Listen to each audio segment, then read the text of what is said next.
ligado no radinho, eu tô de olho coladinho na tela. Se eu tô no campo de fone eu tô assim, sempre de olho grudadinho nela. Educadora, o ouvinte em primeiro lugar.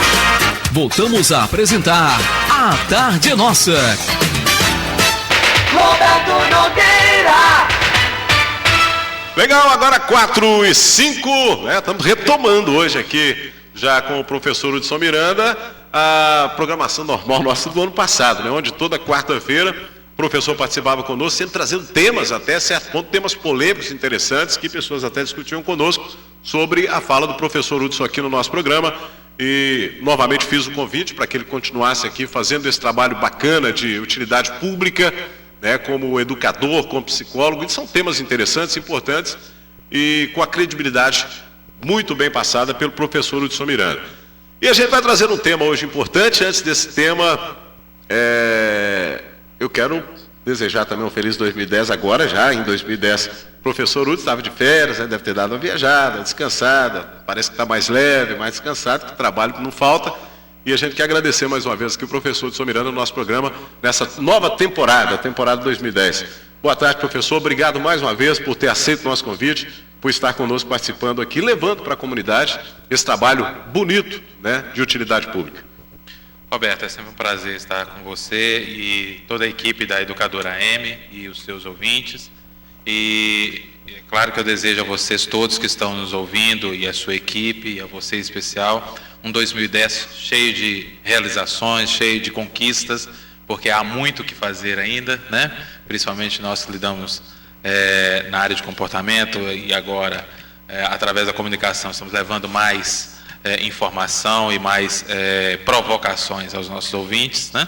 E a gente espera que todos, cada um a seu modo, consigam superar suas dificuldades e ressaltar o que há de melhor em cada um, para que 2010 seja um ano vitorioso, seja um ano muito melhor do que foi 2009. Maravilha. Hoje o tema nosso, vamos falar de um tema que a gente vivencia o dia a dia, né? Mesmo que a gente fale que não existe, isso não existe. Claro que existe. Daí para todo mundo ver, vamos falar do preconceito. E o preconceito, ele atinge todas as classes sociais, diga-se de passagem, professor. O preconceito, quando a gente fala, ficou uma palavra até banalizada, né? De tanto, e as pessoas, de certa forma, fogem dessa palavra e atribuem o preconceito sempre ao outro, né? Quer dizer, eu não tenho preconceito, o preconceito é o outro. Sim. Né? E não há como a gente fugir do preconceito, né? Dizer que não somos atropelados, né? Por uma ação preconceituosa, porque nós somos seduzidos, né? Pelas dificuldades de linguagem, pelos problemas que envolvem as nossas relações, pela forma deformada com a qual a gente lida com as mais variadas questões sociais, e isso faz com que a gente tropece, né, nesse mal que existe, nessa forma nociva de enxergar a vida, que é a lente do preconceito, né? Agora, o que nos cabe é ficar atentos o tempo inteiro, né, para essas formas nocivas, e quanto mais nós nos abrimos para a possibilidade humana, né, de estarmos diante do preconceito, praticando essa ação nociva, mais fica fácil de compreendermos que a partir desse reconhecimento nós podemos mudar, podemos evitar, né? Podemos contemplar a sociedade com uma visão e uma relação mais saudável, né? E aí nós temos várias questões, é um problema complexo, que cada vez nós criamos uma forma mais sutil, mas não menos nociva e dolorosa de preconceito, né? Mas temos ainda aquelas expressões, se a gente vai para o preconceito racial, por exemplo, aquelas expressões que a gente ainda considera, né, ainda vê como uma brincadeira, mas é dessa brincadeira, dessas pequenas coisas, que nós vamos solidificando os estereótipos, né? Como, por exemplo, serviço de preto, né? Quem já não ouviu essa expressão? Isso é serviço de preto. Verdade. Não é? Então, e aí a gente ri, não é? Quantos já não riram a respeito disso? Quantos já ouviram e ficaram parados? Né? Quer dizer, não se manifestaram. E às vezes até o próprio negro que sofre essa discriminação, ele faz isso. Brinca também, ou fica na dele. Então, isso é uma das brincadeiras, mas aí vem outras, né? O famoso negro de alma branca. Que é um preconceito, esse é um preconceito... Um dos máximos, né? Quer dizer, ele é tão bom, tão quanto interessante, que ele não diferente. pode incrível. ter uma alma negra, né? A alma tem que ser branca, ela tem que ser de outra cor da pele. Verdade. Porque a da pele, ele é negro sim, mas a alma é branca. Né? Então, acho que são coisas que e a gente vai admitindo isso como algo normal. E a gente vai confundindo normal com comum, né? Que são coisas distintas. Pode ser comum, mas como nós podemos considerar isso normal? Não é normal nós subestimarmos o outro, né? E aí aí tem outras questões, por exemplo, aquela famosa também, né? O preto, quando não faz na entrada, faz na saída, né? Sim. E tem aquele complemento, né? Quando não, e se não fizer, deixa o recado, volta para fazer. E a gente acha isso normal. A gente ouve isso desde criança, né? E a gente precisa começar. Existe isso ainda hoje? Né? Existe e muito, né? Hipocritamente nós falamos que não existe preconceito, que o brasileiro é muito aberto, é um brasileiro que admite todas as possibilidades, e não é bem assim, né? Nós somos um povo que tem uma tendência a ser passivo e a ser pacífico, né? No sentido da não adesão a guerras, né? Digamos assim, sim, guerras abertas, declaradas. Mas existem inúmeras outras guerras sutis e que são dolorosas também, né? E que matam o sujeito de outra forma, que o anulam de outra maneira, né? Então nós precisamos estar atentos a essa questão. E os estereótipos? O que é o estereótipo? O estereótipo é aquela visão que você tem, né? Por exemplo, mulher é fofoqueira por natureza. Essa é uma expressão que a gente utiliza, uma estereotipia, né? E que alimenta o preconceito. Quem diz que mulher é fofoqueira por natureza? Como assim? Né? É um preconceito também. Lugar de mulher é na cozinha? Por quê? Né? Quer dizer, mulher é mais emocional e homem é mais racional. Onde, às vezes a gente vê até pessoas que tiveram acesso a uma formação interessante, né? Caindo nesse abismo, né? Escorregando, né? Derrapando, né? Nessa pista aí perigosa de considerar justamente, mas a mulher é mais isso, mas o homem... E aí nós começamos a diferenciar o preconceito por gênero.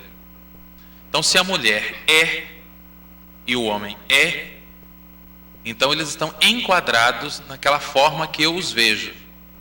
Isso significa que eles não podem mudar, porque ele é e ela é. Então, se você é de uma maneira, como é que eu vou admitir que você mude? Como é que eu vou admitir outras possibilidades para você? Não tem, né? Dentro daquilo que eu enquadrei você. Então são essas estereotipias em relação à mulher, são muito perigosas em relação ao homem. E aí nós podemos até partir para questões práticas. Essa questão da mulher emocional e o homem racional, por exemplo, alimenta uma coisa perigosa, por exemplo, nas empresas. Existe uma onda, uma moda, né? De considerar que a mulher é ótima para administrar, porque a mulher é mais sensível, a mulher é mais emocional, mas a mulher é mais metódica, mas a mulher é mais isso, é mais aquilo, é mais aquilo outro, né? Como se o homem também não pudesse ser. Tem um preconceito aí. Como se fosse uma questão biológica. Não, ela vem com um gene já desse jeito, né? Que já favorece. Então vamos descartar os homens para a gerência. Colocar eles só nas operações, né? Ou em lideranças de algumas atividades. E a gente já sabe que nenhuma dessas questões nós podemos afirmar com segurança. Porque nós estamos falando de características, e essas características podem ser tanto do gênero feminino quanto masculino. Se existe uma predominância de alguma característica para um gênero para o outro, isso nós podemos até discutir. Mas isso não pode significar uma generalização. O problema é a generalização. O preconceito é isso. O preconceito generaliza. E o preconceito, muitas vezes, ele vem de segunda mão, ou seja, não faz parte da experiência do sujeito.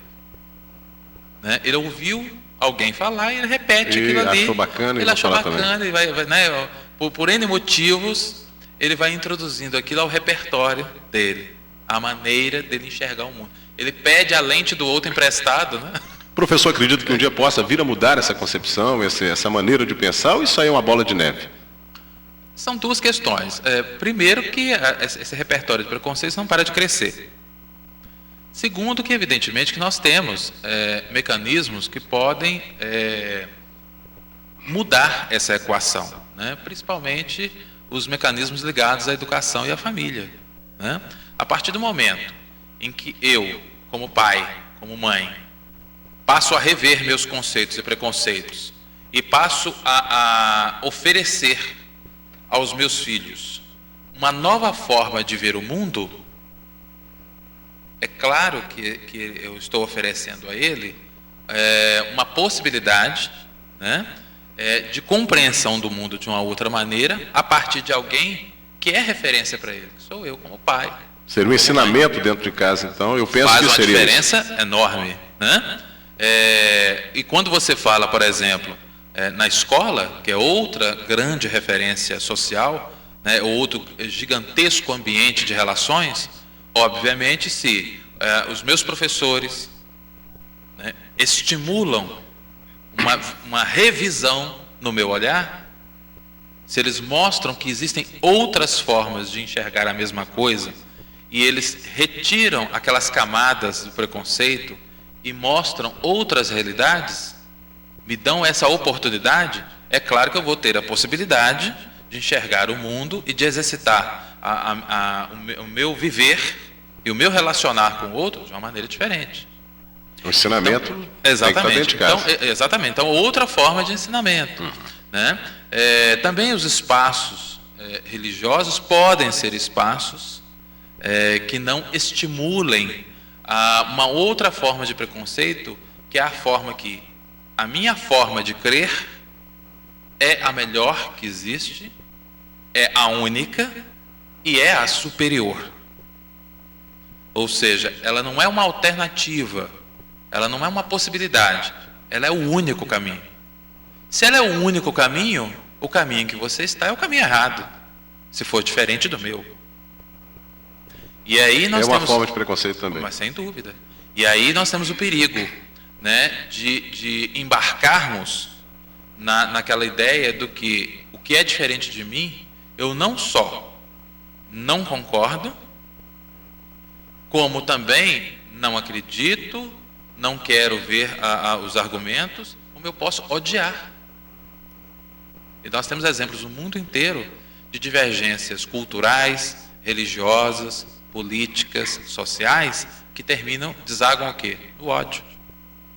Então o preconceito não é algo caricato que eu possa rir e conviver numa boa com ele. O Papa João Paulo II, ele conseguiu, né, na sua passagem papal, ele conseguiu, de uma maneira bem ecumênica, conseguiu conversar com várias religiões, com representantes de várias religiões, e através disso ele ganhou um respeito incrível no planeta inteiro. Porque ele conseguiu, com muçulmano, com outras religiões, ele conseguia, né, mostrar para o mundo que tinha condição de viver de uma maneira harmônica. Sim, sim. E eu acho que seria um ensinamento também muito interessante, né? Porque isso eu não me esqueci nunca disso. Quando você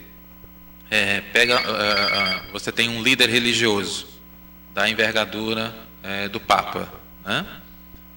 Ou de outra religião, quer dizer, um líder máximo de uma religião, que sinaliza, né, uma aproximação com demais vertentes, né, de uma maneira que ele, a partir dele, né, eles sinalizam a compreensão e a convivência harmônica com o que é diferente.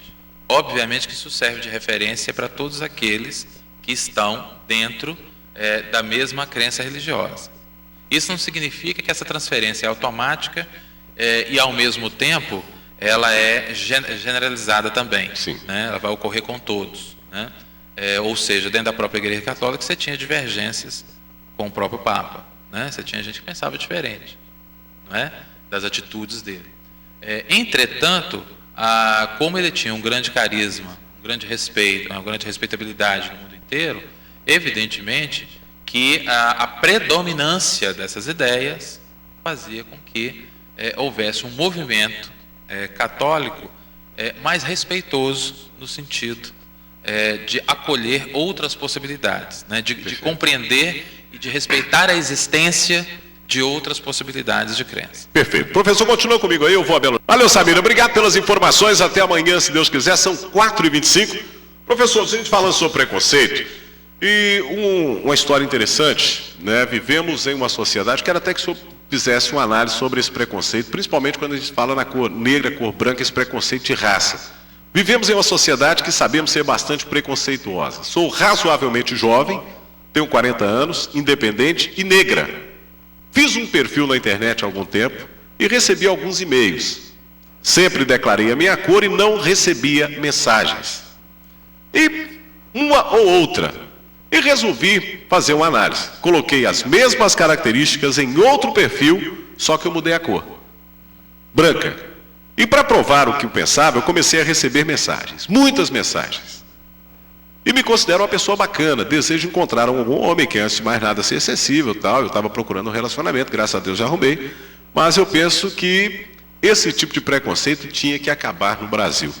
Ou seja, ela tinha um perfil na internet para arrumar um relacionamento. Como acontece muito hoje, muitas pessoas se conhecem pelos sites de relacionamento e até se casam. E ela procurando essa pessoa, quando ela colocou o perfil dela, que ela era da cor negra, poucos e-mails. E quando ela colocou branco, e mudou usando as mesmas características físicas dela, porém mudou a cor da pele, para ela fez uma diferença enorme e ela achou uma brincadeira de mau gosto. Um preconceito enorme. Na verdade não é uma brincadeira, né, de mau gosto. É uma atitude real. De racismo mesmo, né? Sim, eu acho. Isso é caso de polícia, além de né? ser racista. Não, eu acho que não é de polícia. Porque, na realidade, ela não foi vítima de racismo. Ela foi vítima, na realidade, de uma cultura que não valoriza, né, não coloca o negro como uma possibilidade interessante. Né? Nas nossas novelas, né, nós não temos heróis negros, né, colocados. Nós temos heróis negros, mas nós não temos eles evidenciados. Né? Na história, eles não são evidenciados. Como o Super-Homem, né? Mulher Maravilha, exatamente, Homem-Gelo. Exatamente. Então, no cinema, né? Então nós não colocamos os negros como também como pessoas sedutoras, interessantes, sexualmente interessantes, né? Os amores, né, pelos quais nós mais torcemos na mídia, eles não são negros. Né? Também é um preconceito. Também, aí sim, sem dúvida. Né? Então toda essa cultura midiática que evidencia, né, a beleza, a inteligência, né, e todos esses atributos que nós buscamos estão direcionados para a cor branca. Então, quando aparece um negro, né, ele está muito sozinho. Né? Parece um ou outro, de tempos em tempos, como nós temos a protagonista da novela das 8. Né? Sim, Thaís Araújo hoje fazendo o papel de Helena, que sempre que é tratado pelo Manuel Carlos como a cor branca, sempre retratando outras mulheres. Então, assim... Seria uma quebra também, né? Já uma quebra de foi paradigma. Uma quebra de paradigma, né? Mas ainda é uma quebra muito tímida. Não é verdade? É pouco para o que se tem que fazer. Sim, ainda. É muito pouco. Nós não vamos mudar toda uma cultura com uma novela, com um seriado, com uma atitude somente. Isso é um processo que vai demorar. Isso é um processo demorado. Porque é um processo que já criou raízes. Essa é a realidade. E aí não é só com o negro, é com o gordo também. é com muito alto, é com muito baixo. Careca. É com careca, né? Então, assim, e aí vocês têm uma série de estereótipos. Olha só, para você que está me acompanhando e para você que fez a pergunta, para você ver. Olha, todo advogado é ladrão. Quem não ouviu isso? Quantas vezes a gente já ouviu isso? Né? Não existe político honesto, todo político é corrupto. Isso não é verdade. As nossas lentes estão voltadas para os corruptos. Mas quantas vezes nós enaltecemos também quem administra bem? Muitas vezes a gente fala o seguinte: não fez mais do que obrigação. Mas vem cá, peraí. Quando faz, não fez mais que obrigação. Fez mais do que obrigação. Então, nós precisamos mudar esse conceito, né? Todo médico só quer dinheiro. O que não é verdade também. Também não é verdade. Eu verdade. sou testemunha viva disso. É só observar, por exemplo, uma das organizações mais espetaculares que o mundo tem, que é o Médicos Sem Fronteira. Né? Se doa, e né? várias iniciativas, a gente pega grandes médicos brasileiros, né? Como o Dr. Ivo Pitangui, Dr. Drauzio Varela, né? A doutora Zilda Arnes, que nós perdemos hoje. Exatamente, pediatra, que estava doando sua vida aí para a pastoral da criança esse tempo todo. Né? Uma perda lastimável, irrecuperável, né? Uma grande perda que nós tivemos. Então é o que? Uma médica. Certo? Então, e aí nós temos também uns outros estereótipos que aparentemente são positivos. Né? Por exemplo, o alemão é disciplinado, né? O brasileiro é criativo, o japonês é trabalhador e inteligente, o inglês é pontual. O português, tem o português? Né? Tem um preconceito enorme em cima do português. Né? Exatamente. Então, esses estereótipos ditos positivos também te enquadram. Quer dizer, se o inglês é pontual, o brasileiro não tem o direito de ser. Né? Ou o inglês não tem direito de ser criativo, porque isso é um atributo do brasileiro. A impressão que dá é que é a exclusividade de um ou outro. Exatamente. Né? Então, há um enquadramento. O que também não é verdade. Né? Também, né? Claro que não. Também há um enquadramento, e a partir desse enquadramento, o indivíduo não tem o direito de ser outra coisa. Né? Não há outra possibilidade. Ou ele se enquadra ali, onde todo mundo já acertou, já combinou, digamos assim, entre aspas, que ele é, né? E como ele é, não pode ser outra coisa. Ele é aquilo ali. Né?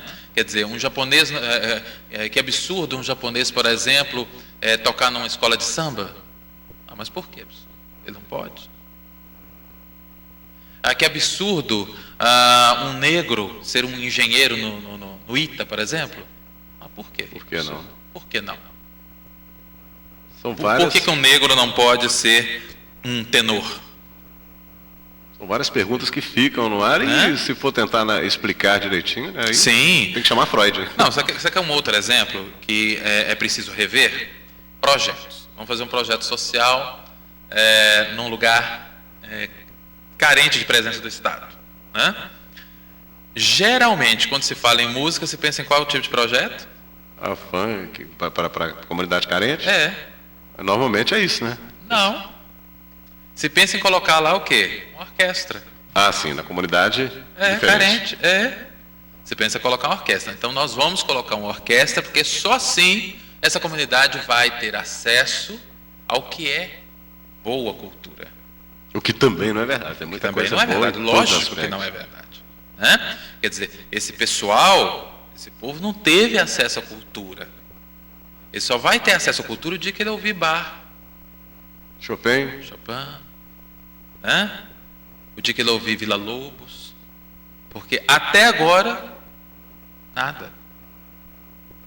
Percebe? Então esse é um dos exemplos de inúmeros que nós temos, né? Pessoal, continua comigo, eu vou para o intervalo, são 4h31, vou faturar no meu bloco de 30 ali. Agora a gente volta para mais a segunda parte e a última parte do nosso bate-papo. E vamos entrar em outro tipo de preconceito também. Tem o preconceito homossexual, que também acontece muito na nossa sociedade. Né? E começou agora, ontem, eu até tirando do Big Brother, a gente conversava em off aqui com o Tiago, não é? E algumas pessoas, umas vão para a televisão para se colocar, se rotular, para tentar ganhar posicionamentos, mesmo não sendo ou não tendo aquele segmento que acha que é, porque eu vou achar aqui porque a comunidade é grande e todo mundo vai querer que eu fique. E eu quero saber, a gente quer discutir também esse assunto depois. Falamos sobre o negro, trabalho, a mulher no trabalho, e tem também esse tipo de preconceito que é voltado, direcionado também para o homossexual. A gente vai rapidinho para o intervalo e volta já já com o professor, educador e psicólogo, professor Hudson Miranda. Até já.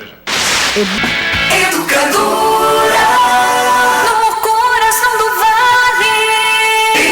Educadora. A tarde é nossa, tá todo mundo ligado. Roberto Nogueira. Sou eu, 4h35, hoje quarta-feira, dia do professor, educador Hudson Miranda, psicólogo, a gente falando sobre preconceito. E um fato interessante, professor, a gente entra nesse assunto agora. Estatísticas do ano passado, um homossexual é morto a cada 2 a 3 dias no Brasil. Esse tipo de crime contra os homossexuais, podemos considerar também como um preconceito, porque algumas pessoas têm a palavra intolerância, que não toleram esse tipo de situação e acabam cometendo crimes. Também está ligado ao preconceito? Ah, sem dúvida, sem dúvida. Eu acho que quando se trata, né, de preconceito em relação aos homossexuais, você tem aí um repertório muito grande de preconceitos fora do meio homossexual e preconceitos dentro do próprio meio homossexual também, né? Assim como o branco tem esse preconceito branco, negro, branco, o negro também tem algum certo... Tem. O preconceito então, acaba generalizando. Você tem preconceitos, por exemplo, dentro do meio homossexual, em relação, por exemplo, a afeminados e não afeminados, né? Existe esse preconceito também? Existe, sem dúvida, né? Tanto em relação aos homossexuais quanto em relação às lésbicas, né? Isso acontece também. A gente vê isso com uma certa frequência. Aos ditos assumidos, né? Ou os que eles chamam que estão dentro do armário, né? Quer dizer, e se o indivíduo decide, por exemplo, não expor, ele não quer expor sua vida.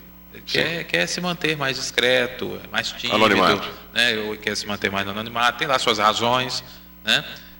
Existe uma parcela, né, dos homossexuais que condena isso e que procura excluir, né, ou de certa forma até assediar moralmente este grupo, né, que tem mais dificuldade de se colocar ou não quer por opção, né, porque você tem toda uma diversidade de comportamentos, né? Assim como quem quer se colocar, nós não podemos taxá-lo de um exibicionista ou de qualquer outro termo pejorativo, né, porque ele se coloca. Ele tem a necessidade e a condição, né, de se colocar publicamente a respeito e se unir a outros que pensam como ele e lutar por determinados direitos, né?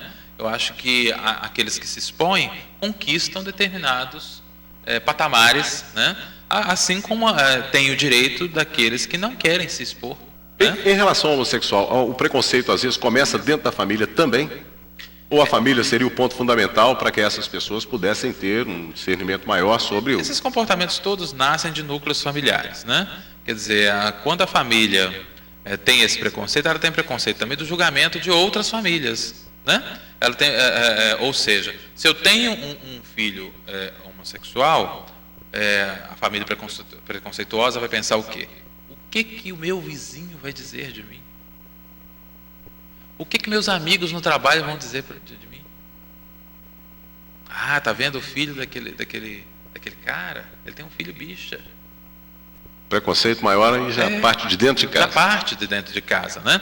E parte porque, na realidade, essa série de preconceitos ligados à sexualidade, nós estamos falando da homossexualidade, mas existem uma série de outros preconceitos ligados à sexualidade, ocorrem porque nós não temos o hábito de discutir sobre nossa sexualidade, nós não temos o hábito de discutir sobre as nossas relações, nós não temos o hábito de discutir sobre o impacto, né, a repercussão que o julgamento do outro pode provocar em nós. E com isso, nós deixamos a nossa estima à deriva, né? Então, quando nós deixamos a nossa estima à deriva, ela fica porosa, ou seja, qualquer coisa pode se agarrar a ela, ela fica sensível, né? Pode derrubar a pessoa a qualquer momento. Eu começo a ficar submisso ao julgamento do outro. E pode chegar ao extremo de eu nem ter julgamento próprio. O meu julgamento é constituído só do julgamento do outro, né? E é aí que eu começo a andar ao sabor dos preconceitos, né? É aí que eu começo a andar ao sabor, a viver ao sabor do que os outros determinam. Então eu vou para um determinado grupo, eu procuro me associar a um determinado grupo, sem até fazer uma reflexão sobre se esse grupo é ou não saudável, mas eu quero participar, eu quero ser aceito nesse grupo. E aí eu começo, né? É aí que nós começamos a beber desenfreadamente, a se drogar, né? A se drogar, né? A participar de rachas, ou cometer crimes, cometer os mais variados delitos, né? Então, assim, a nossa fragilidade pessoal, ela é capaz de ser devastadora para nós, né? E para quem está ligado a nós. Então, esse indivíduo, nós não nascemos preconceituosos. O preconceito, ele é um dado que é colocado para nós. Um dado cultural que vai sendo colocado e vai fazendo parte da nossa vida, e nós vamos acreditando que essa é a única possibilidade de enxergar o mundo, né? É como se você fosse colocado uma lente em você, essa lente fosse quase que permanente, né? Você não atirasse, você ficasse com medo de retirar essa lente e não enxergar mais nada. Dentro do preconceito sexual tem uma frase que diz o seguinte, até aqui eu tirei essa frase: já tem uma parada do orgulho gay. Por que não se cria uma parada do orgulho hétero? A pessoa deve ter orgulho do que ela é. Defendemos a liberdade de expressão. Como é que o professor, como psicólogo, analisa uma frase como essa dentro desse conceito que está sendo discutido aqui?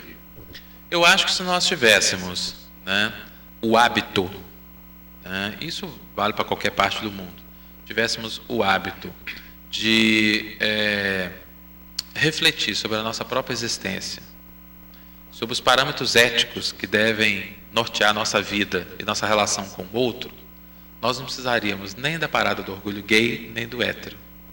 Porque nós teríamos orgulho de sermos o que somos, independente de qualquer condição, e respeitaríamos a condição do outro, né? Agora, essas paradas, né, do orgulho gay, elas têm uma função que é a função de garantia de direitos, né? Essa questão do orgulho hétero, para quem me fez essa pergunta, eu acho que ele pode refletir da seguinte maneira: se os héteros chegarem à conclusão de que eles precisam de um mecanismo deste, né, para dar o seu grito, e se esse grito vier, né, não como um contraponto ao orgulho gay, mas como uma forma, uma ponte para a reflexão, não vejo nenhum problema. A colocação aqui parece que foi feita até de uma maneira pejorativa e preconceituosa, sim, não é? Porque assim tem isso eu quero, nós também, porque podem fazer um contraponto. Nós estamos num Estado democrático, né? No Estado democrático, a gente admite que todos tenham voz, né? Agora, eu acho que no exercício do Estado democrático, até no exercício da voz indevida, ou deslocada, ou deformada por uma ideia, né, equivocada do outro, ela pode nos fazer refletir também. É uma possibilidade, né? Agora, evidentemente que eu acho que antes disso, né, eu acho que a gente precisa refletir por que o outro precisou de um espaço para declarar-se orgulhoso de si, né? Eu acho que isso é lamentável para nós, enquanto sociedade, seja a orientação sexual que nós tivermos, né? Eu acho que seria importante que ninguém precisasse de um dia para dizer, olha, eu tenho orgulho de ser o que eu sou, né? Seria importante que todos nós pudéssemos termos liberdade para dizer que temos orgulho de sermos o que sou a qualquer hora, a qualquer momento, sem correr tantos riscos. Né? Correm-se muitos riscos. Corre-se, né? E eu acho que as pessoas precisam entender o seguinte: aqueles que acham que quem corre perigo são só os homossexuais, precisam rever os seus conceitos, porque os deficientes físicos também, né, tem um preconceito muito grande. Correm esse risco. nenhum de nós está isento de um acidente que nos coloque nesta categoria, né? E diante de todos os problemas e olhares próprios de quem está nesse estado, né? Nós temos também os preconceitos contra o gordo, né? E usa até a gente mesmo, né? Nós temos o preconceito como ponto de contra referência, o idoso. né? Eu até falo assim, quando chega a usar a pessoa como ponto de referência, aí é mais desastroso ainda. A característica, né? Usar a característica do outro. Usar ali, ó, onde que é aquela rua ali? Tá vendo? Personaliza, né? Tá vendo aquele gordinho lá na estrada, lá é perto dele. Quer dizer, usa você como ponto de referência, é um preconceito também. Então, assim, eu acho que quando você olha, por exemplo, os preconceitos que estão ligados à fase idosa, também nós precisamos rever, né? Por exemplo, antes de chegar nessa fase idosa, vale a pena a gente rever algumas questões. Por exemplo, cara de pobre. Quem já não ouviu essa expressão? A fulana tem cara de pobre. Mas o que é cara de pobre? Sou pobre, mas sou limpinho. Tem um negócio assim, umas brincadeiras bem. São brincadeiras que vão consolidando, né? Essa maneira estranha de enxergar o outro, né? Jeito de marginal. O que é um jeito de marginal? Sim. Aquele cabelo daquele cara não me engana, né? Já faz um pré-julgamento sem saber o que é. Cara de mal, gordo, mora em determinado bairro, né? Que são aqueles preconceitos geográficos. Da periferia, né? Exatamente. E aí você tem, por exemplo, os preconceitos do feio e bonito. Qual é o conceito de feio e bonito? Isso realmente é difícil, né? Cada um acha a pessoa, vê o lado mas isso possível, já chegou nas empresas há muitos anos. Quantas vezes o sujeito que não se enquadra dentro daquele perfil do que se acha bonito tem dificuldade para conseguir determinadas colocações? E quantas vezes pessoas, muitas vezes desqualificadas para aquele determinado cargo, chegam com muito mais velocidade pelo perfil físico, pela beleza que é atribuída a ele ou a ela. A competência para lidar com os problemas da empresa que se explodam, né? Exatamente, né? Isso nos atinge. Então, quando é importante a gente considerar, né, essa questão sexual, mas é importante nós considerarmos também todas as outras possibilidades, porque aí a gente começa a se ver como alvo também, né? Porque quando a gente começa a falar o homossexual, né, a prostituta, a gente começa, muitos se acham muito distantes da possibilidade de serem alvos do preconceito. E quando a gente começa a dar esses outros exemplos, é quando você vê que o preconceito está muito próximo. E todos estão vulneráveis a isso. E que você pode se encaixar em algum deles. E todos estão vulneráveis a isso. Exatamente. Então, assim, o tal do jeito suspeito. O que é um jeito suspeito? O cara está rondando meu carro ali, esse cara está meio esquisito. Exatamente. E geralmente, quando você acha ele esquisito, você pode observar. Ele está de chinelo, ou ele está vestido de uma forma do skatista. Sim, né? bermudão. Que é o preconceito, bermudão. Boné na cabeça. É negro, ou afrodescendente. O mais interessante de tudo isso é que entra um cara que recentemente aconteceu dentro de uma loja dessa, todo engravatado, não é? Sim. E a pessoa não atende. Sim. Quando assusta, você está dando um golpe na loja lá de 10 cheques sem fundo. E ao contrário do que aquele que às vezes não tem aquela vestimenta parlamentar de primeira categoria, mas chega, compra e paga. Exato. Não é? O assaltante, ele não tem. É porque nós aprendemos a fazer esse falso reconhecimento estético do outro. Julga-se pela aparência, professor? Julga-se pela aparência. O que ele está vestindo, o que ele está usando, ou é o que importa ali para a sociedade? O jeito dele andar, a maneira dele olhar. Os conceitos dele, às vezes, nem precisa aparecer. É claro que a pele vem primeiro. Né? Os preceitos morais, às vezes... Quantas vezes a gente já ouviu assim, olha, estava de noite já, e eu deixei de passar em tal lugar, para ficar num determinado ponto, que tinha um cara esquisito, negão, assim, não é? O preconceito já está aí, né? De cara. Às vezes o cara que pode até te socorrer, se você cair e passar mal, é o cara que vai chamar a ambulância para você. Mas o porquê que isso acontece? Porque os vilões, os marginais, muitas vezes, na maioria dos casos na mídia, eles são afro. Eles são. Então, você vai colocando na cabeça das pessoas, embora aquilo seja ficção, né? Mas nós vamos colocando na cabeça das pessoas que o vilão, que o agressivo, né? Que aquele que pode oferecer perigo ao outro, tem a pele negra. né? Isso é um problema, né? Por exemplo, quando se fala da questão da idade, né? Depois você me conta, quanta gente não ouviu essa expressão em relação a um idoso que quer falar algo, você corta ele, você começa a subestimar o que ele tem a dizer, né? Você começa a definir, a família começa a definir para ele o que é saúde. Você não pode comer isso, você não pode comer aquilo outro, não pode comer aquilo outro. Começa a decidir por ele. Nós começamos a tirar do idoso a autonomia dele. E muitas vezes ele está com autonomia plena, ele está lúcido, está em todas as condições. Aí já viu o preconceito de que ele já está velho e não serve para... Exatamente. Então, como ele está começando a ter uma fragilidade física ou de mobilidade, alguma coisa nesse sentido, a família se vê no direito, até com boas intenções, mas é preciso rever. Porque a gente acha que o sujeito, quando passa a ser considerado idoso, nós precisamos tratá-lo dessa forma. E aí aí tem os preconceitos da área sexual, ou o sujeito passa a ser assexuado, ou seja, ele não tem que ter interesse por mais ninguém, porque ele é idoso. Peraí, por que não? Está vivo, né? Ou então, para mostrar que está vivo, ele tem que ter muito interesse. E não é O por outro aí. lado, também não é por aí. Ele continua a viver uma outra etapa, que tem as suas limitações, tem as suas dificuldades, como qualquer outra etapa, né? Quer dizer, o tal do deixa comigo, quer dizer, o idoso ele fica um pouco mais lento, óbvio. Pode deixar que eu faço. Não, pode deixar que eu faço. E você vai tornando ele cada vez mais inútil, a sensação, a estima dele vai sendo E às vezes o cara dilacerada. até dentro do ônibus, professor, o cara não quer sentar. Senta, você fica assistindo. Não pode sentar, não quero. Não pode sentar. Não senta. Você levanta aí. Tem isso também. Você tem todas essas condições. Quando você cria um projeto para o idoso, o que acontece? Vamos segregá-lo? Só para idosos. Né? Ou então você tem aquela ideia, né? Quem gosta quem não ouviu essa expressão, né?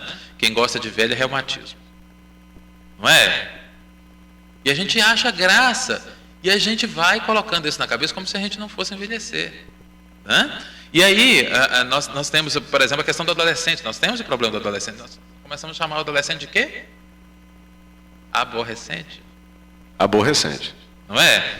E como a gente começa... Alguém quer ser chamado naquela de aborrecente? Naquela fase de mudança... Alguém quer ser chamado de aborrecente? Não, de jeito nenhum. Ninguém. Naquela fase de mudança está aborrecente. Então, quando a gente começa a colocar esses preconceitos, você começa a colocar para o outro que a maneira na qual ele se encontra é uma maneira indesejável.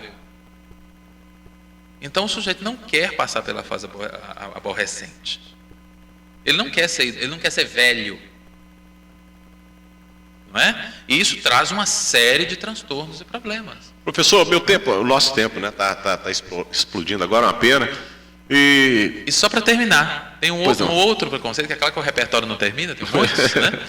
Que é o linguístico. Né? É o X do carioca, é a maneira mais cadenciada do baiano. É o ai do mineiro. É o ai do mineiro. E a língua nordestina é uma língua maravilhosa de bonita. O sotaque nordestino. É a maneira cadenciada de falar, a forma Eu adoro a cultura né? nordestina, eu acho maravilhosa. A outra forma cadenciada do sul também, de falar, né?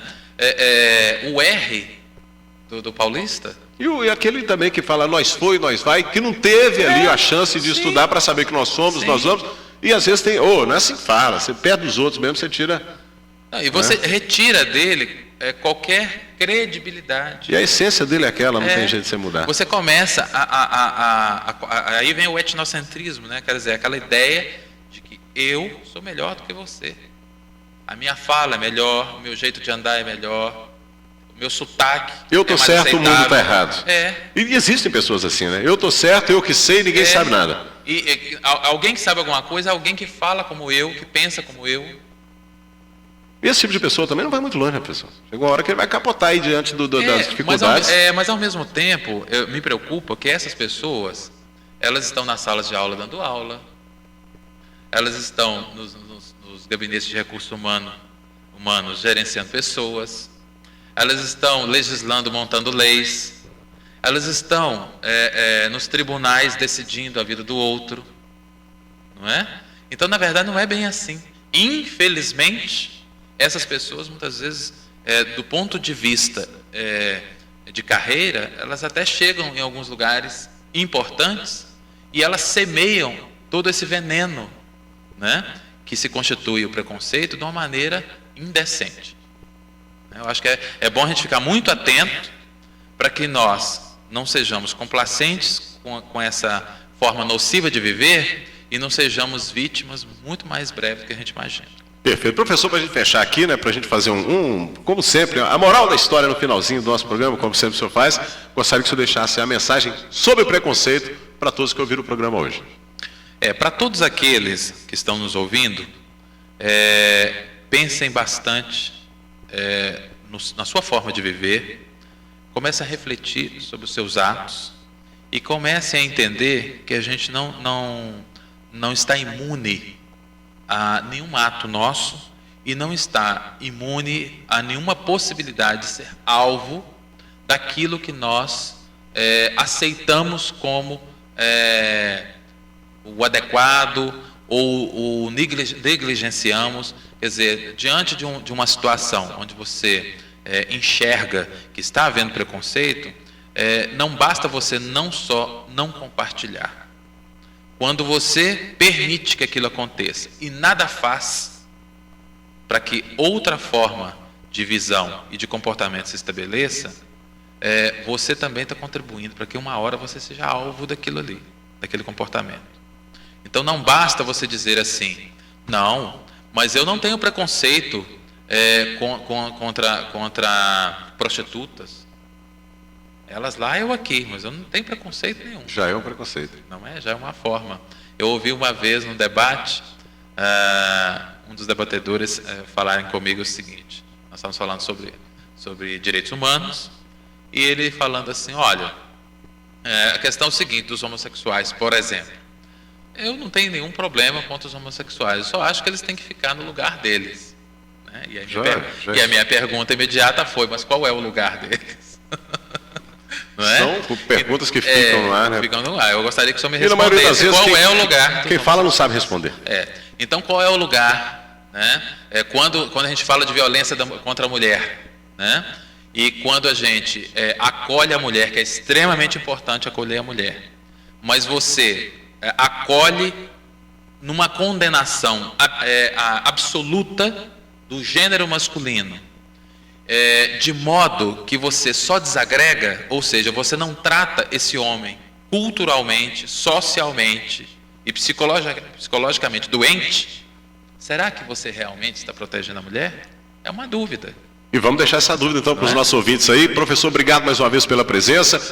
Na próxima quarta-feira espero poder contar, né, com a presença valorosa do professor aqui no nosso programa. E eu estou com um tema aqui que alguém me pediu esse tema, a gente falar sobre ciúme.